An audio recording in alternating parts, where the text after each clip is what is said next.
నీకు కూడా అవ్వాలి సాత్వికం, నీకు రావాలి సాత్వికం. నీ గర్వం మైలు దూరం నుంచి కంపు కొడతా ఉంటే ఏ దేవుణ్ణి మొక్కినావు, ఏ దేవుణ్ణి మొక్కుతున్నావు? నేను సాత్వికుడను, నా దగ్గర నేర్చుకోమన్నాడు కదా దేవుడు.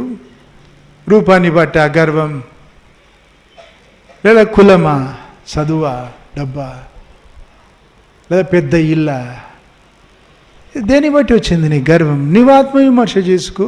పడగొడతాడు కదా దేవుడు, గడ్డి మేపుతాడు కదా. ఎందుకు ఆ చెడ్డ గుణం? దేవుడు శత్రువు అవుతాడు కదా. నీకు తెలీదా? తప్పని కోరుకున్నావు, ఉండనిచ్చినావు. ఏమవుతుంది? గర్వం ఉంటే ఉట్టిపడుతుంది. వారు గర్వాంధులైరి అని రాసుంది. ఇక అంధత్వం అట గర్వానికి. ఎడిపోతున్నారో తెలీదు.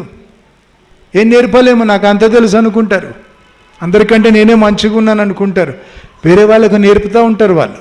ఈ గర్వాంధులైరి అన్న స్థితిలో వారి మాట, చూపులు, నడక, తీరు, వారి బ్రతుకు చెబుతుంది గర్వం అని. వేరే ఇక ఎక్స్ప్లెయిన్ చేసేది అవసరం లేదు, నేను చెబుతున్నాను. ఉంటే గర్వంలోన వ్యక్తమవుతుంది. అది సైతాను గుణం. వాడు గర్విష్టి కదా, వాడు నేర్చుకోడు. ఈ గర్వాంధులైతే అంధత్వంలో వారికి నేర్పే వీలు లేదు, మనుషులు నేర్పే వీలు లేదు. ఎందుకు? నాకు అంత తెలుసు అనుకునే గర్వం.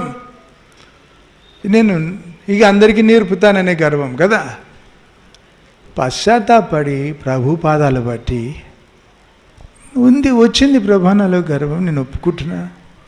సాత్వికుడా, నీ సాత్వికం నాకు నేర్పు అని అడుగు, నేర్చుకో.